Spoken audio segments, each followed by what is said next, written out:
चलिए दोस्तों, हम बात करते हैं आज कुछ विशेष टॉपिक पर। समय था महाभारत के युद्ध का। युद्ध चल रहा था भीषण, और युद्ध में पांडवों और कौरवों के मध्य घमासान लड़ाइयाँ चल रही थी।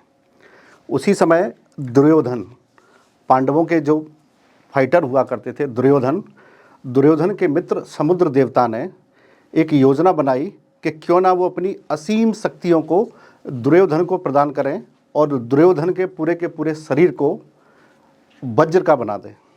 और यही सब को काम देने के लिए, इसी पर काम करने के लिए उन्होंने दुर्योधन को समुद्र के गर्भ में बैठने का आदेश दिया। उसे केवल कुछ समय के लिए समुद्र के गर्भ में बैठना था, जिससे ये तय हो जाता कि दुर्योधन का पूरा शरीर वज्र का हो चुका है और उसे कोई पराजित नहीं कर सकता है। और जैसे ही एक कार्यक्रम शुरू हुआ, दुर्योधन को समुद्र के गर्भ में बिठाया गया। उसी दौरान भगवान श्री कृष्ण को ये आभास हुआ कि दुर्योधन का समुद्र के गर्भ में बैठना इस युद्ध को किसी अन्य मोड़ पर लेके जा सकता है। इसलिए उन्होंने भीम से कहा कि दुर्योधन को ललकारो युद्ध के मैदान में। और पांडवों की ओर से भीम ने युद्ध के मैदान में दुर्योधन को ललकारा। और जब दुर्योधन वहाँ से उठ करके चलने लगा युद्ध के मैदान में लड़ने के लिए, तो समुद्र देवता ने कहा कि कुछ क्षण के लिए रुक जाइए। अगर कुछ क्षण के लिए रुक जाएंगे तो आपका शरीर वज्र का होगा, आप युद्ध के मैदान में कभी भी पराजित नहीं हो पाएंगे।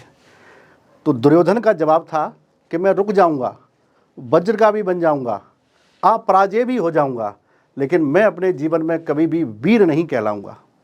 क्योंकि वीर वह है जो युद्ध का नाम सुन करके, रणभेरी को सुन करके युद्ध के मैदान में पहुंच जाता है। तो ये जो वक्तव्य था, इसके पीछे मेरे कहने का मतलब है विशेष प्रायोजन। नमस्कार दोस्तों, मैं डीपीएस आपके लिए हाजिर हूँ आर्टिकल 21 चैनल पर किसी विशेष प्रायोजन से। और यह प्रायोजन आपकी परीक्षाओं से संबंधित है।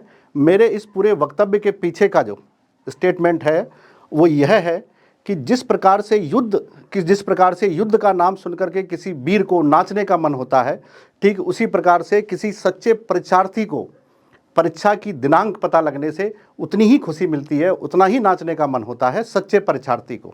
मैं इसी टॉपिक पर आज बात करने वाला हूं। आपको शायद समझ गए होंगे कि आज एमपीपीएससी ने अपना नोटिफिकेशन जारी किया है, और उस नोटिफिकेशन में बहुत सी चीज़ें हैं, कुछ बदलाव भी किए गए हैं जिनकी मैं चर्चा करूँगा, और कुछ रणनीति पर भी बात करूँगा कि हमको परीक्षा के लिए क्या करना चाहिए। और जहाँ तक मेरा मानना है, आप सभी लोगों को पता है कि क्या करना चाहिए। मैं इस पर ज़्यादा बात करूंगा कि क्या नहीं करना चाहिए, क्योंकि क्या नहीं करने से हमको क्या सीख मिलती है, इस पे हम लोग काम करना चाहेंगे। ये हमारे आज के इस वीडियो का विषय रहेगा। चलिए हम लोग बात करते हैं एमपीपीएससी के संबंध में। एमपीपीएससी के बारे में बहुत सारी कहानियाँ हैं और बहुत सारी बातें हैं जो पिछले कई दिनों से मार्केट में चल रही हैं। एमपीपीएससी ने सही समय पर नोटिफिकेशन जारी करके बहुत सारी चीज़ों पर विराम लगा दिया है। उन सारी चीज़ों पर विराम लगा दिया है जिसमें कहीं ना कहीं परीक्षा की अनियमितताओं को लेकर के बातें की जा रही थीं। लेकिन आज हमारे पास नोटिफिकेशन है, तो हम समय को ख़राब ना करते हुए सीधा एमपीपीएससी के बारे में बात करेंगे और अपनी रणनीति के बारे में बात करेंगे कि किस प्रकार से हमें परीक्षाओं पर काम करना है। चलिए, सबसे पहली हम बात कर लेते हैं कि हमें एमपीपीएससी की परीक्षा करने में किस प्रकार के लोग एमपीपीएससी की तैयारी करते हैं। और आप सब लोग जानते होंगे अच्छे से एमपीपीएससी की तैयारी कर रहे हैं और आपने की है, परीक्षाएं भी दी होंगी, मेंस, प्री, इंटरव्यू में आप लोग सम्मिलित हुए होंगे। मैं उन्हीं की बात करता हूँ और थोड़ी सी डिफरेंट बात करूँगा, आप समझिएगा इस चीज़ को। एमपीपीएससी की तैयारी करने वाले एस्पिरेंट को हम सामान्यतः कई कैटेगरी में डिवाइड कर सकते हैं, और आप लोग भी समझते हैं इसको। मेरी बात आप ठीक से समझ पाएंगे। मैं आपको थोड़ी सी जानकारी इस बारे में दूंगा। एक स्टूडेंट की कैटेगरी है जिसको हम लोगों ने डिवाइड किया है ए में, ए कैटेगरी के स्टूडेंट, बी कैटेगरी के स्टूडेंट और सी कैटेगरी के स्टूडेंट। और दूसरी कैटेगरी है एक्स कैटेगरी के स्टूडेंट, वाई कैटेगरी के स्टूडेंट और जेड कैटेगरी के स्टूडेंट। अब ये स्टूडेंट ए, बी, सी, डी होते क्या हैं, इस पर हम थोड़ा सा दृष्टिपात करेंगे। ए कैटेगरी के स्टूडेंट को अगर मैं आप लोगों की भाषा में कहूँ तो इनको हम लोग एक कोरा कागज कह सकते हैं। ये वो कोरे कागज हैं जिन पर कुछ भी लिखा जा सकता है। और याद रखिएगा, कोरे कागज पर ही लिखा जा सकता है। लिखे हुए कागज पर लिखना बहुत मुश्किल होता है, वो लिखी हुई चीज़ों को भी खराब कर देता है। तो कोरे कागज से तात्पर्य उन स्टूडेंट से है जो अभी नए नए ग्रेजुएट हुए हैं और इस बार आपको नोटिफिकेशन में आपने पढ़ा होगा कि जो लोग फाइनल ईयर का एग्ज़ाम दे रहे हैं वो भी परीक्षा में अपीयर हो सकते हैं। एक नई चीज़ आपको इस बार नोटिफिकेशन में मिली है कि जो लोग इस बार फाइनल ईयर एग्ज़ाम में बैठ रहे हैं वो भी परीक्षाएं दे सकते हैं। तो ये कोरे कागज़ के स्टूडेंट हैं, ये इतने कोरे हैं कि जो बाकी लोगों को केवल देखते हैं कि कौन क्या कर रहा है, क्या पढ़ना चाहिए, क्या नहीं पढ़ना चाहिए। इनके पास परीक्षाओं की जानकारी एकत्रित करने के लिए बहुत सारे समय हैं, तो ये एकदम कोरे हैं। इनको हम आसानी से बहुत सारी चीज़ों को सिखा सकते हैं। दूसरी कैटेगरी है बी। इसको मैं एक सामान्य भाषा में, आम बोलचाल की भाषा में कहूँ तो ये मौसम विज्ञानी है। मौसम विज्ञानी शब्द मैंने क्यों यूज़ किया है ये आपको अभी समझ में आएगा। इन लोगों को बहुत सारी चीज़ों की जानकारी होती है, शायद हम आम लोगों को नहीं होती है, लेकिन इन लोगों को ऐसी जानकारियाँ होती हैं अक्सर कि परीक्षा सही समय पर नहीं होगी, चाहे कुछ भी हो जाए ये परीक्षा हो ही नहीं सकती है। ये आयोग ने कहा है परीक्षा हो सकती है, लेकिन शायद इस समूह का मानना है कि परीक्षा हो ही नहीं सकती है, इतने कम समय में परीक्षा ले ही नहीं सकते हैं, कैलेंडर फिर से आएगा, कैलेंडर फिर से जारी होगा, ये सारे ख्यालों में रहते हैं और इनका परीक्षाओं की तैयारी से कोई लेना देना नहीं होता है। ये खुद दूसरों को जाकर के इन्फॉर्मेशन देते हैं कि हमको परीक्षा की तैयारी कैसे करवानी है दूसरों से, और उसी में ये पूरा समय अपना व्यर्थ में गंवाते हैं। एक और कैटेगरी है सी लोगों की। सी लोगों की कैटेगरी की बात करेंगे तो इनको मैं नाम देता हूँ विधिवेत्ता। ये विधिवेत्ता हैं, ये वो विधिवेत्ता हैं जिनके बारे में आप अच्छे से समझते होंगे। शायद इतनी जानकारी बहुत सारे न्यायालयों के पास भी नहीं होगी। इनका ये मानना है कि ये प्रणाली ही गलत है, 87 और 13 वाली प्रणाली ही गलत है। अभी जब तक हाई कोर्ट का जवाब नहीं आएगा तब तक ये लोग तैयारी नहीं करेंगे। सुप्रीम कोर्ट के बाद ये मामला जाएगा, इसमें इतनी पिटीशन लगी हुई हैं, इन लोगों के पास लगी हुई पिटीशन की, हाई कोर्ट से संबंधित पिटीशन की इतनी सारी जानकारी एकत्रित है कि शायद जो लॉयर केस लड़ रहा है उसके पास भी नहीं होगी। तो ये वो लोग हैं जो परीक्षाओं के संबंध में लीगलाइज ढंग से सोचते हैं परीक्षाओं के लिए कि कैसे परीक्षाओं को आयोजित किया जाना चाहिए, और सलाह भी देते हैं। इनको हम एक सलाहकार कैटेगरी में भी रखते हैं। एक और व्यक्ति हैं जिनको हम लोग कहते हैं एक्स। एक्स से मतलब क्या है? एक्स वो लोग हैं जो खोजी प्रवृत्ति के, इनको हम खोजी कह सकते हैं क्योंकि ये गत 3 या 4 वर्षों से अच्छी कोचिंगों की तलाश कर रहे हैं, अच्छे नोट्स की तलाश कर रहे हैं, शॉर्ट नोट्स की तलाश कर रहे हैं।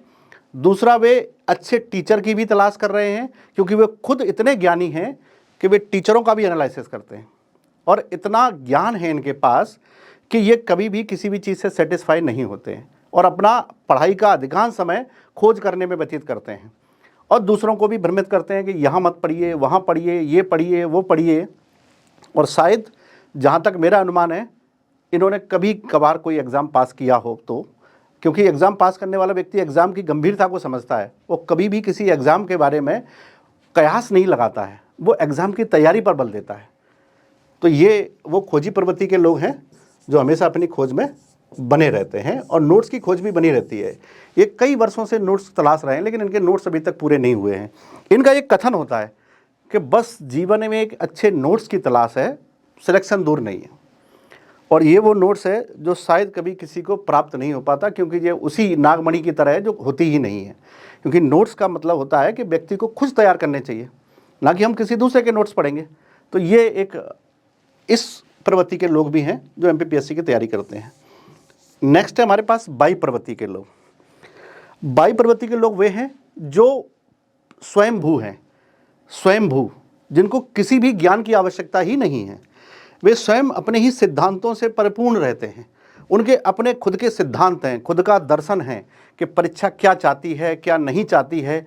वे कभी भी किसी भी चीज़ को सामान्य रूप में प्राप्त नहीं करते हैं, उत्कृष्ट रूप में प्राप्त करना चाहते हैं, चाहे वो नोट्स हो, चाहे वो कोई ज्ञान हो, उत्कृष्ट रूप में। सरल शब्दों में कहा जाए तो वो अच्छे से भी अच्छा करने की कोशिश करते हैं, अच्छे से भी अच्छा करने की कोशिश करते हैं और सबसे अच्छा करने की कोशिश करते हैं।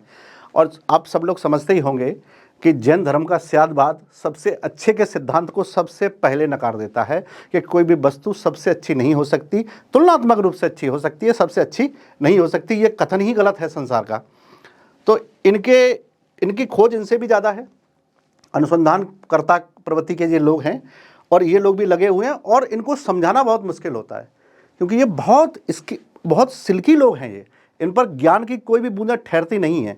आसानी से बह जाती है इनके ऊपर से, तो इनको समझाना बहुत मुश्किल है। तो ये लोग भी MPPSC में पाए जाने वाले समूह हैं। आप तैयारी की होगी तो आपको पता भी होगा ऐसे।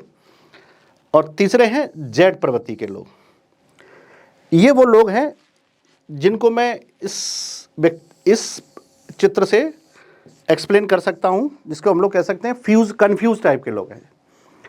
इनको कंफ्यूज करने में जितना ही बड़ी भूमिका इनकी खुद की है, उससे भी बड़ी भूमिका इन सभी समूहों की है, जो इनको नित नई नई जानकारियां उपलब्ध कराते हैं, नित नई नई जानकारियां उपलब्ध कराते हैं और PSC के बारे में नई नई विचारधाराओं को रचते हैं।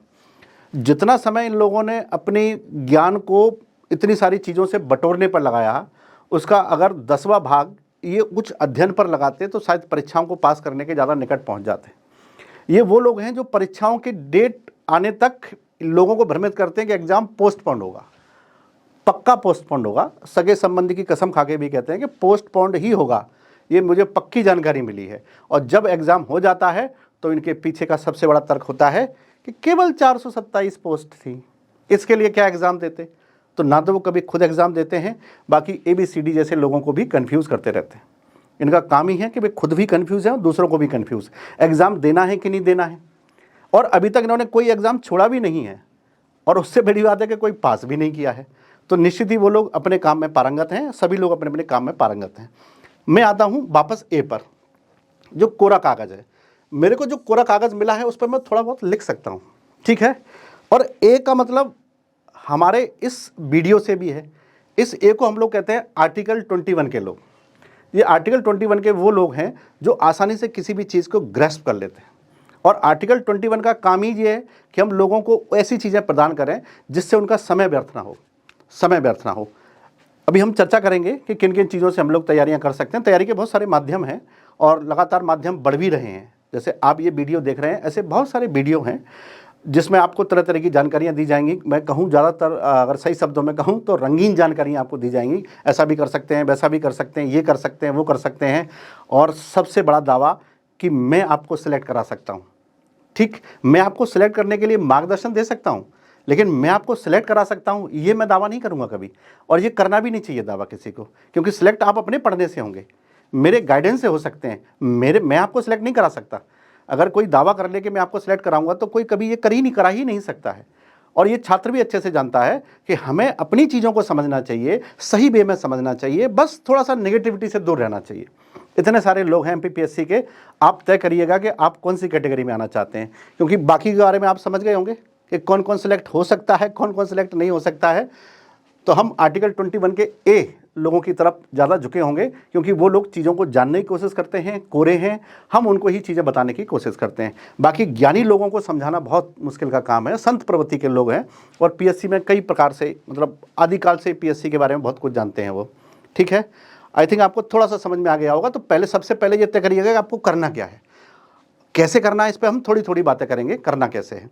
और ये वीडियो बनाने का एक और उद्देश्य है मेरा कि मैं आपके सामने उन सारे जो भ्रांतियां बनी हुई हैं परीक्षाओं में कि कितना पढ़ना है, क्या पढ़ना है, मैं आपको कोई चमत्कारी चीज़ें नहीं दे सकता हूँ। हाँ, लेकिन मैं ऐसी चीज़ें आपको बता सकता हूँ कि आप खुद चमत्कार कर सकते हैं उसके लिए। और मुझे ऐसा लगता है कि पोस्टों की संख्या, अटेम्प्ट की संख्या या परीक्षा में देने की संख्या, कितना समय बचा हुआ है पेपर होने तक, तो ये सारी चीज़ों पर फोकस ना करते हुए अपनी तैयारी करेंगे तो एक अच्छे लेवल पे आप पहुंच जाएंगे और आसानी से दे सकते हैं। MPPSC बहुत कठिन एग्ज़ाम नहीं है। एग्ज़ाम कोई भी कठिन नहीं होता है और कोई भी सरल नहीं होता है। आपकी तैयारी किसी भी एग्ज़ाम को सरल बनाती है, और आपकी तैयारी नहीं करेंगे तो वही किसी भी एग्ज़ाम को कठिन भी बना सकती है। तो बिल्कुल पहले अपना कैटेगराइजेशन करिएगा कि मुझे कौन से एग्ज़ाम पर फोकस करना है। हम उसी के लिए बात कर रहे हैं MPPSC के लिए। अभी नोटिफिकेशन आउट हुआ है MPPSC का। चलिए, नोटिफिकेशन के बारे में आप सब लोग जानते ही होंगे, उसमें कुछ भी नया नहीं है। आप बस परीक्षा की डेट ध्यान रखिएगा, 21 मई है। अपने कैलेंडर पर एन सर्कल कर लीजिएगा कि 21 मई को मेरा पेपर है और उसकी तैयारी करें। जो लोग जॉब कर रहे हैं वो लोग अपना समय टाइम टेबल बनाएं कि मुझे कितना समय देना है पढ़ने के लिए। हम समय समय पर मिलते रहेंगे और ये बताते रहेंगे कि आपको कितना समय देना है किस सब्जेक्ट को और लगभग कैसे उसको दूर करना है। कोशिश की जाएगी कि हमारी जो टीम है वो टीम इस बात पर काम कर रही है कि कम से कम समय में आपको अधिक से अधिक जानकारी एमपीपीएससी के संबंध में, खास करके प्री परीक्षा के संबंध में कैसे उपलब्ध कराई जाए। एमपीपीएससी की प्री में 10 यूनिट हैं, जैसा कि सिलेबस में आप लोग जानते हैं। उन 10 यूनिट के संबंध में क्या बेस्ट से बेस्ट किया जा सकता है और किन यूनिट को हम थोड़ा सा कम समय देंगे, किन को ज़्यादा समय देंगे, इस पर भी हम लोग, हमारी टीम आकर बारी बारी से बात करेगी और आपके लिए कुछ ऑब्जेक्टिव ये वीडियो हम लोग लेकर के आएंगे। आपको वीडियो, आई होप आपको ठीक ठीक जानकारी वो वीडियो दे पाएंगे। तो ये पीएससी की डेट है जो आपको पता होगी कि 10 जनवरी से उसके फॉर्म भरे जाएंगे और 9 फरवरी तक उसके फॉर्म आखिरी डेट है। तब तक आप उसके फॉर्म भर दीजिएगा और अपनी तैयारी को एक स्वरूप और मतलब एक अच्छा प्रारंभ देने की कोशिश करिएगा।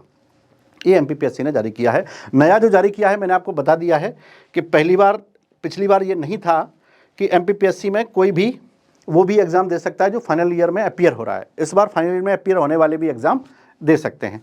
पोस्ट बड़ी संख्या में है, 427 एक बड़ी संख्या होती है।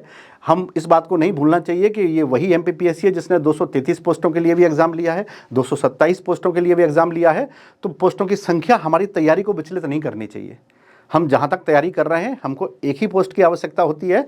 और इस लिस्ट में आप देख लीजिएगा, सेकेंड ग्रेड की बहुत अच्छी पोस्टें आई हैं और लगभग ठीक ठाक संख्या में पोस्टें भी हैं।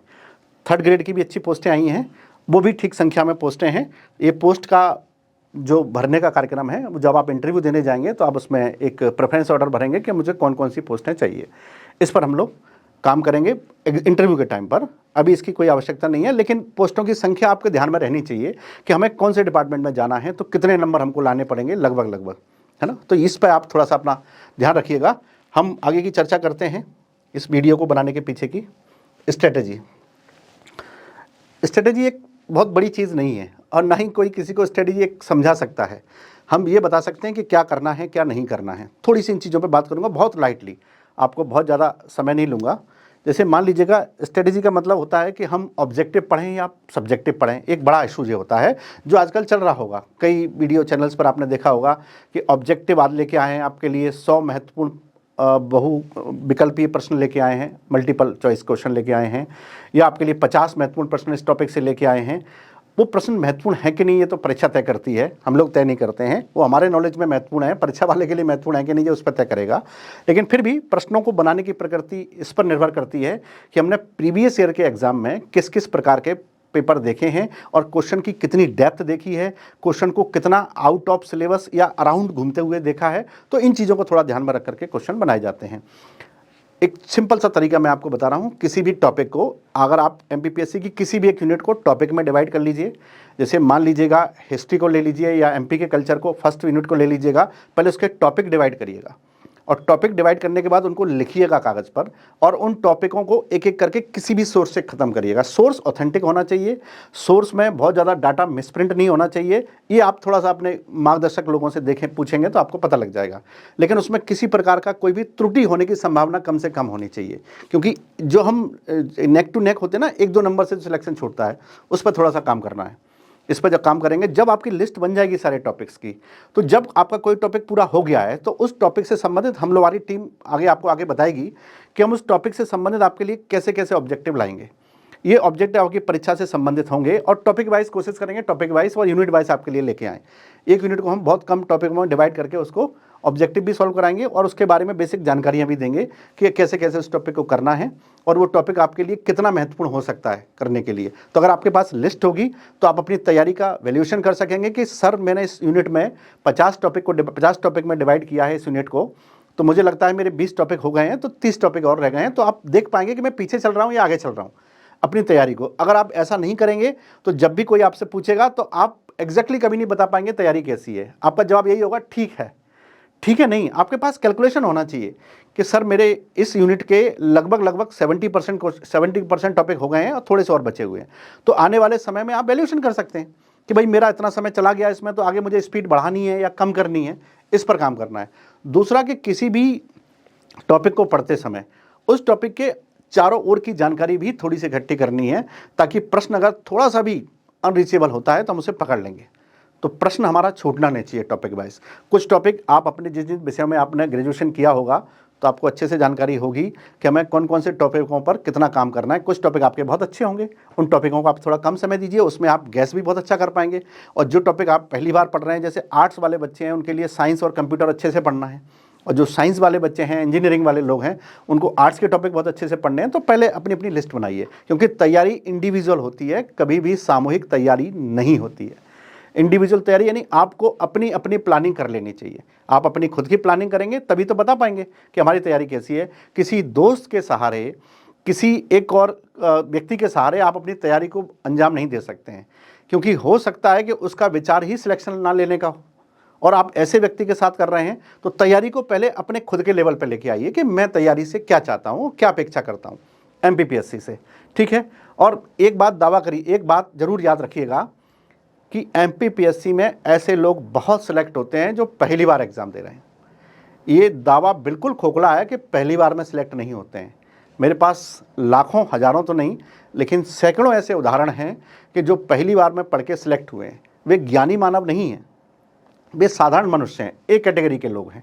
वो बिल्कुल कोरे हैं, उनको ज़्यादा चीज़ों की जानकारी नहीं है, बिल्कुल खाली रिकॉर्ड है वो, उसमें जितना भर दिया गया उतना अच्छे से बजा और उसने सिलेक्शन भी ले लिया। तो आप पहले तो अपनी चीज़ों को समझिएगा कि हमको कौन कौन सी चीज़ें ग्रैस्प करनी है, कौन कौन सी नहीं करनी है एमपीपीएससी के लिए। और याद रखिएगा, एमपीपीएससी पढ़ते समय अपने दिमाग को थोड़ा सा खुला रखिएगा, क्योंकि आगे आपको मेंस भी देना है। एमपीपीएससी मतलब प्री पास करके आप कोई बहुत बड़ा टास्क पूरा करने वाले नहीं हैं। एक पहला लेवल है जिसको आप पार कर लेंगे, जहाँ से आपको थोड़ा सा कॉन्फिडेंस लगेगा, हाँ मैंने कर लिया है और मुझे आगे भी कर लूँगा। जब पहली बार में प्री पास करते हैं, इंटरव्यू देते हैं, तो उसको मतलब देने का जो ज़ील होती है, उत्साह होता है, वो बहुत अच्छा होता है। और वही उत्साह हमको इन सारी चीज़ों के प्रति और ज़्यादा उत्साही बनाता है। तो आप जब भी हम किसी भारी पत्थर को उठाते हैं, तो पहली बार में जितना जोर लगाते हैं, शायद दूसरी बार में कभी नहीं लगा सकते, क्योंकि हमारे बाजुओं में दर्द होने लगता है। तो पहली बार में ही ऐसा जोर लगाइए कि उस पत्थर को हम इधर से उधर कर दें और हमको दोबारा जोर लगाने की ज़रूरत पड़े ही ना।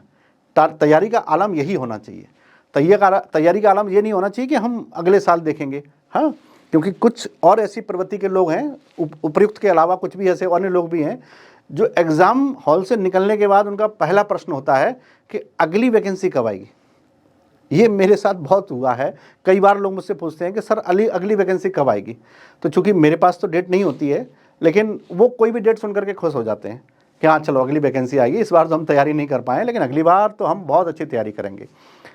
एक चीज़ जो मैं परीक्षार्थियों के लिए हमेशा बात करता हूँ स्ट्रेटेजी की, कि हम स्ट्रेटेजी को एक समय देते हैं।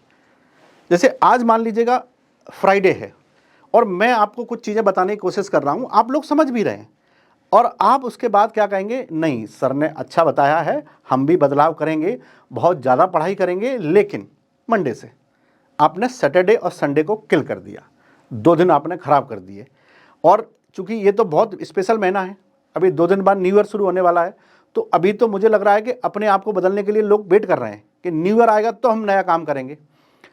ऐसे लोग भी हैं कैटेगराइज, उनमें ये बहाना चाहिए किसी भी चीज़ को टालने के लिए कि हम नए वर्ष में करेंगे, हम मंडे से करेंगे, हम 1 तारीख से करेंगे, हम जन्म दिवस के बाद करेंगे, बर्थडे के बाद करेंगे, हमारे मित्र का बर्थडे है उसके बाद करेंगे, भाई या बहन की शादी है उसके बाद करेंगे, या अभी स्वास्थ्य थोड़ा ठीक हो जाए उसके बाद करेंगे, बस ये ट्रिप से लौट के आ जाए उसके बाद करेंगे। तो बहानों की कोई कमी नहीं है। याद रखिएगा, बहाने फेल होने पर कोई नहीं सुनता है। जब रिजल्ट आता है तो जो लोग पास होते हैं, लोग उसके साथ खड़े होते हैं, बहाने वालों के साथ खड़े नहीं होते हैं। तो जब भी हमें अपने आप को बदलने का मौका मिले, तो याद रखिएगा कि किसी भी चीज़ को बदलने के लिए कोई विशेष आयोजन की ज़रूरत नहीं होती है, किसी नव वर्ष की ज़रूरत नहीं है, किसी भी 1 तारीख की ज़रूरत नहीं है, किसी भी मंडे की ज़रूरत नहीं है, किसी विशेष दिन की ज़रूरत नहीं है।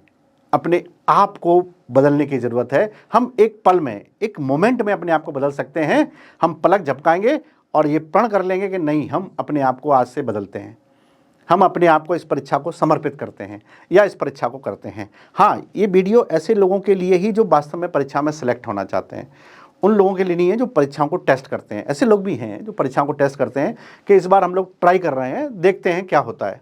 जॉब तो हम लोग पहले से कर ही रहे हैं, तो ट्राई करने वालों का कभी भी परीक्षा में सिलेक्शन नहीं होता है, क्योंकि परीक्षा भी उन्हीं को ट्राई करती है। तो ये उनके साथ कभी नहीं हो सकता है कि हम ट्राई करें और परीक्षा पास कर लें। परीक्षा कोई ऐसी परसी हुई थाली नहीं है जो हमको वैसे मिल जाएगी, उसके लिए हमको एक विशेष मेहनत करनी पड़ती है। और वो मेहनत हमारी किससे जाती है? स्ट्रेटेजी से जाती है कि हम क्या चाहते हैं, कितना समय देते हैं परीक्षाओं को, और परीक्षाओं में आए जाने वाले प्रश्नों के बारे में कितना विचार विमर्श करते हैं लोगों के साथ कि ये प्रश्न अगर इस प्रकार से आएगा तो कैसे आएगा, और इस रंग से पूछा जाएगा तो क्या उत्तर होगा। इन चीज़ों पर तो पहले अपने समूह बनाइए, और समूह बनाएंगे तो अच्छा कर पाएंगे। समूह बनाएंगे तो आपको बहुत अच्छा लगेगा, क्योंकि आप एक दूसरे से चीज़ों को पूछ पाएंगे। बाकी जो भी चीज़ें आपको अगर पूछनी हो तो आप हमसे भी पूछ सकते हैं। हम लोग समय समय पर आपसे मिलने के लिए आएंगे, और ज़रूर आएंगे। और हमारा उद्देश्य ये है, क्योंकि हमने खास करके मैंने और हमारी टीम ने ये सर्च किया है पिछले कुछ दिनों से कि यूट्यूब पर बहुत भरमार है। हम भी उनमें से एक हैं, हम भी भीड़ में से शामिल हैं। लेकिन कोशिश ये की जाएगी कि आप अगर कोई अच्छी चीज़ सीखना चाहते हैं तो आपको वही मिले जिसमें आपका समय भी बचे और आपके लिए वो उपयोगी भी हो। हम आपको ऐसी कोई चीज़ नहीं दिखाएंगे कि जिसमें आपको ये दिखाया जाए कि हम चिड़ियाघर में आपको भालू दिखाएंगे फिर हम आपको गिलहरी दिखाएं। ये ऐसा नहीं करेंगे। कोशिश ये की जाएगी कि जो हम आपसे प्रॉमिस करेंगे उसी लेवल की चीज़ें हम आपको प्रदान करेंगे। यही हमारा मोटिव है इस वीडियो को बनाने के पीछे। हम आर्टिकल 21 नाम ही अपने आप में इसको कोशिश करेंगे, इस नाम को चरितार्थ करने की, हम लोग इस नाम की गरिमा बनाए रखने के लिए, क्योंकि ये शिक्षा से संबंधित है। आप लोग सब पढ़े लिखे होंगे, इसमें किसी भी प्रकार का कोई संशय नहीं है। नेक्स्ट हम लोग बात करते हैं सोर्स के बारे में। तो सोर्स के बारे में 2-3 चीज़ें बहुत फेमस हैं। एक तो मैंने अभी बताई, कैटेगराइज किया था लोगों को कि कुछ लोग नोट्स की तलाश में रहते हैं, चमत्कारी नोट्स की तलाश में रहते हैं। तो चमत्कारी नोट्स नहीं होते हैं, चमत्कारी लोग होते हैं जो किसी भी नोट्स को पढ़ करके उसको चमत्कारी बना देते हैं। सिलेक्टिव व्यक्ति के नोट्स सब लोग पढ़ते हैं, और जो सिलेक्ट नहीं हुआ उसके नोट कोई नहीं पढ़ता है। तो याद रखिएगा, नोट्स चमत्कारी नहीं होते हैं, व्यक्ति किसी भी नोट्स को चमत्कारी बना देता है। लोग कहते हैं कि जो 2 अक्टूबर को पैदा होगा वो महान आदमी है, जो 15 अक्टूबर को पैदा होगा वो भी महान आदमी है। ऐसी ज़रूरत नहीं है। डेट महत्वपूर्ण नहीं होती, लोग महत्वपूर्ण होते हैं। 2 अक्टूबर महत्वपूर्ण नहीं है, गांधी जी ने और शास्त्री जी ने उसे महत्वपूर्ण बनाया है। वो डेट महत्वपूर्ण नहीं है, डेट ने उनको शास्त्री और गांधी नहीं बनाया, गांधी और शास्त्री ने उस डेट को महत्वपूर्ण बनाया है। याद रखिएगा। सोर्स की बात करते हैं तो MPPSC में सोर्स इंग्लिश मीडियम और हिंदी मीडियम में थोड़ा सा बैलेंस देखने को मिलता है, डिसबैलेंस देखने को मिलता है। हिंदी मीडियम में सोर्स इंग्लिश मीडियम की अपेक्षा थोड़े ज़्यादा अधिक हैं, और थोड़े ऑथेंटिक भी ज़्यादा हैं। कुछ बहुत सारी किताबें हैं जो हिंदी मीडियम में आती हैं, उनमें कुछ ऐसी जानकारी हैं जो इंग्लिश के वर्जन में उपलब्ध नहीं है। तो जहाँ तक मेरा मानना है कि हम लोग मध्य भारत के रहने वाले लोग हैं, जहाँ लोगों की इंग्लिश तो अच्छी होती है लेकिन हिंदी इतनी बुरी नहीं होती है। तो मेरा ऐसा मानना है कि आप खास करके प्री एग्ज़ाम के लिए हिंदी की बुक को प्रीफर कर सकते हैं, अगर आपको उसको पढ़ने में कोई कठिनाई नहीं है। तो हम लैंग्वेज के लिए इतने बाउंड नहीं रहेंगे कि नहीं हम इंग्लिश में ही पढ़ेंगे।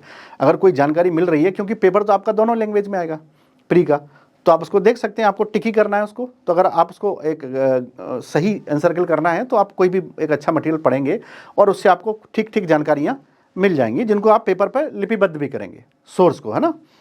तो सोर्स पहले कैटेगराइज करिएगा कि मुझे किस टॉपिक के लिए कौन कौन से सोर्स चाहिए। बहुत सारे सोर्स को एक साथ नहीं पढ़ेंगे। जैसे डेट आ गई ना, डेट से पहले बहुत सारे ज्ञानी मानव लेटे हुए थे, जबकि पहले से पता था कि 21 मई को एग्ज़ाम है। लेकिन कहते हैं ना कि जब तक लोगों को प्रमाण नहीं मिलेगा तब तक कुछ नहीं होगा। जब तक हमारे पीछे कोई कुत्ता नहीं पड़ेगा हम तेज़ नहीं दौड़ेंगे। आज नोटिफिकेशन आ गया है, अब सब लोग कह रहे हैं कि अब क्या करना है, अब क्या कौन सी स्ट्रेटेजी बनाना है, कल से हम इतनी पढ़ाई करेंगे, पूरा कमरे को किताबों से भर देंगे और ये कर देंगे। इसकी आवश्यकता नहीं है। आप एक सामान्य सा काम करिए, टारगेटली काम करिए, तो बहुत बड़ा एग्ज़ाम नहीं है। थोड़ा सा संभालिए अपने आप को, घबराने की ज़रूरत नहीं है। डेट आ गई है, आप भी अपने आप को तैयार कर लीजिएगा, और आपके पास समय है। कल से आप अपनी पढ़ाई, या परसों से, जब भी आपको लगता हो, हम किसी को ऐसा बाउंड नहीं कर सकते पढ़ाई करने के लिए, उस पर काम करना शुरू करिए। चलिए, एक सोर्स है हमारा जिसको हम लोग कहते हैं कि हम पहले से जो पढ़ रखे हैं उसके बारे में भी हम लोग उसको रिवाइज़ करने के लिए कोशिश करते हैं। तो जो भी आपने पहले से पढ़ रखा है उसका एक डिटेल्स बनाइए एक पेपर पर, और देखिए आपने कौन कौन से टॉपिक ठीक से पढ़ रखे हैं, क्या उनको फिर से पढ़ने की ज़रूरत है। एक बहुत बड़ी जो गलती है, मुझे ब्लेंडर कहना चाहिए, वो ये है कि कई बार हम किसी बुक को खोलते हैं, बार बार पेज नंबर 1 से लेकर के पेज नंबर 10 तक पढ़ते हैं, और फिर से 10 दिन बाद उसको पेज नंबर 1 से पेज नंबर 10 तक पढ़ते हैं। ये हम बारंबार करते हैं। ये जो रिपीटेशन है किसी चीज़ को पढ़ने का, एक तो हम उस चीज़ को पढ़ने से ऊब जाते हैं, दूसरा कि हम उस चीज़ में आगे नहीं जा पाते हैं, कि नई चीज़ें नहीं सीख पाते। तो जो आपने पढ़ रखा है उसको पहले कंटिन्यू करिए, उन टॉपिकों को पूरा करिए, ताकि आपको पढ़ने के लिए नए नए सोर्स मिले, है ना।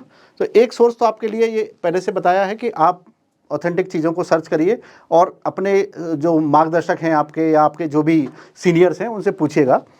हमारे चैनल पर समय समय पर सोर्स को लेकर के अगर कोई ऐसी चीज़ आती है तो हम आपको अपलोड करेंगे।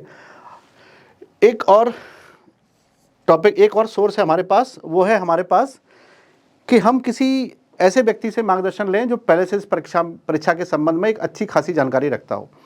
वो वाली जानकारी नहीं रखता हो कि वो घाघ वाली जानकारी रखता हो, मौसम विज्ञानी की जानकारी रखता हो, ईश्वरी वाली जानकारी रखता हो। इस संबंध में कोई चर्चा ना करें। आप एक ऑथेंटिक व्यक्ति, किसी भी एक व्यक्ति से, 10 लोगों से सलाह नहीं लेंगे, किसी भी एक ऑथेंटिक व्यक्ति से आपको सलाह लेनी है। और ये भी आपका एक अच्छा सोर्स होगा जो आपको समय समय पर ये बताएगा कि क्या करना है, क्या नहीं करना है। और इस परीक्षा के संबंध में करने के लिए इतनी सारी चीज़ें हैं कि हमको क्या करने से ज़्यादा क्या नहीं करने पर फोकस करना है, जो मैंने वीडियो के शुरू में भी बताया था आपको। तो इस पर थोड़ा सा और अपना ध्यान रखिएगा। अब इतने सारे सोर्स हो गए, तो उन सारे सोर्सों में से हमको सोर्सों का कैटेगराइजेशन करना पड़ता है कि हम उन सोर्सों को प्राइम सोर्स कहेंगे जहां हम कम समय में ज़्यादा से ज़्यादा चीज़ें सीख सकते हैं। और इसी बात को बताने के लिए मुझे इतनी सारी चीज़ें आपको बतानी पड़ी कि जब हमारी टीम ने इस चैनल को बनाने का प्रस्ताव तैयार किया था तो उसके पीछे की कहानी यही थी कि लगभग 6 महीने तक इस YouTube चैनल पर जो हम लोगों ने रिसर्च की थी, उससे ये पता लगाया कि कई बार 2 घंटे खराब करने के बाद भी बच्चों को 2 मिनट की काम की चीज़ नहीं मिल पाती है। इवन घंटों खराब करने के बाद उनको मिनटों की चीज़ खराब सही नहीं मिल पाती है। तो हम कोशिश करेंगे कि आप कुछ मिनटों में कुछ ऐसी चीज़ों को सीख लें जो आपकी परीक्षा में सीधे के सीधे काम में आए। और इसी उद्देश्य को लेकर के हम आपके प्राइम सोर्स के रूप में ये देखते हैं कि हमारा जो चैनल है आर्टिकल 21A, आर्टिकल 21A, ये चैनल पे हम कोशिश करेंगे कि आपको शिक्षा से संबंधित और मूलतः एमपीपीएससी की परीक्षा से संबंधित सटीक जानकारी उपलब्ध कराई जाए जो आपकी प्री की परीक्षा में और आगामी मुख्य परीक्षा में उपयोगी सिद्ध हो। प्री की परीक्षा की अगर हम थोड़ा सा संक्षेप में बात करेंगे तो एमपीपीएससी में जो प्री की परीक्षा है, उस प्री की परीक्षा में 1 से लेकर के 10 इकाइयाँ हैं। 1 से लेकर के 10 इकाइयाँ हैं। हर इकाई अपने आप में एक अलग विषय से संबंधित है। जैसे इकाई 1 मध्य प्रदेश के कल्चर और इतिहास को लेकर के है, मध्य प्रदेश के इतिहास और संस्कृति को लेकर के। इकाई 3 मध्य प्रदेश के भूगोल को लेकर के है। 5 मध्य प्रदेश की पॉलिटी और ज्योग्राफी, पॉलिटी और इकोनॉमी को लेकर के है। तो जो मध्य प्रदेश से संबंधित इकाइयाँ हैं, हम कोशिश करेंगे उसके लिए आपके कुछ स्पेशल एक्सक्लूसिव वीडियोज़ आपके लिए और ऑब्जेक्टिव टेस्ट सीरीज सहित आपके लिए उपलब्ध कराएँ। और जैसा कि समय समय पर हम आपको बता देंगे चैनल पर आकर के, जैसे जैसे जो चीज़ें तैयार होती जाएंगी आपको बताते जाएंगे। और उसमें कोशिश, जो हमारा सबसे बड़ा जो प्राइम काम रहेगा वो ये रहेगा कि हम कम से कम समय में ज़्यादा से ज़्यादा चीज़ें आप तक दें और ऑथेंटिक दें। वीडियो का मतलब ये नहीं है कि आप यहाँ पर आएँ और आपको कुछ काम करना मिले, ऐसा कोशिश नहीं, ऐसी कोशिश की जाएगी कि आपको सारी चीज़ें काम की ही मिलें। इसके बाद कुछ और यूनिट हैं, जैसे मध्य प्रदेश का इतिहास है, भारत और विश्व का भूगोल है, आईसीटी है, इंफॉर्मेशन एंड कंप्यूटर टेक्नोलॉजी है, आयोग से संबंधित यूनिट है हमारी इकाई 10, करंट से संबंधित है। हम इन सारी चीज़ों के साथ करंट पर थोड़ा सा ज़्यादा फोकस करने वाले हैं मध्य प्रदेश के संदर्भ में, कि करंट मध्य प्रदेश और भारत के संदर्भ में। करंट अगर आपको जाना है तो आपको करंट को एक मोटे तौर पर पढ़ना है 1 जनवरी 2022 और से लेकर के लगभग मार्च 2023 तक का जो करंट पढ़ना है, जो परीक्षा का दिनांक है उसको लेकर के। तो यहाँ पर हम जो भी सोर्स अवेलेबल रहेंगे वो आपको बता भी दिए जाएंगे और ये भी बता दिया जाएगा कि करंट के जो टॉपिक अगर हम तैयार करते हैं तो हमारे जो भी इस आर्टिकल 21A चैनल से संबंधित जो भी इसके सब्सिडरी चैनल्स हैं, चाहे वो उस पर इंस्टाग्राम पर भी हो सकते हैं और उस पर जो भी हमारे सोशल मीडिया के प्लेटफॉर्म रहेंगे उन सब पर जाएंगे, टेलीग्राम चैनल पर जाएंगे तो वहाँ से आप लोग उनको एकत्रित कर सकते हैं। अगर हम उसकी सूचना आपको पहले से दे देंगे, जो भी जानकारी है कोशिश की जाएगी कि आपको कम से कम समय में सारी चीज़ें उपलब्ध कराई जाएं। अभी फ़िलहाल जो हमारी प्लानिंग है वो ये है कि हम प्री की परीक्षा को ध्यान में रखते हुए एक एक्सक्लूसिव तैयारी आप लोगों की प्रारंभ कराएं। एक्सक्लूसिव तैयारी, एक्सक्लूसिव का मतलब नाम से एक्सक्लूसिव नहीं है, वो काम से भी एक्सक्लूसिव है। इसमें रिसर्च बेस्ड हम बहुत सारे क्वेश्चंस तैयार करने वाले हैं प्रीलिम्स के लिए, रिसर्च बेस्ड मटेरियल भी तैयार करने वाले हैं आपके लिए, जो हम समय समय पर छोटे छोटे टॉपिक्स के रूप में आपको प्रोवाइड कराएंगे। ये हमारे इस चैनल का उद्देश्य है और हम इसीलिए आपसे मुखातिब हुए कि ये सारी चीज़ों की जानकारी आप तक उपलब्ध करानी थी। आगे चलते हैं।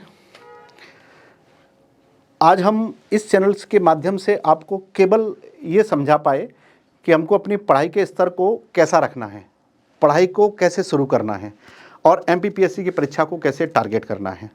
हमारा जो चैनल आर्टिकल 21A है, इसका जो प्रमुख उद्देश्य है वो यही है कि शिक्षा से संबंधित सटीक जानकारी बच्चों तक उपलब्ध कराई जाए, जो भी संबंधित परीक्षाओं को लेकर के है। तो मैं कोशिश करूँगा, मैं उम्मीद करता हूँ कि आपको ये सब जानकारी पसंद आई होगी। धन्यवाद।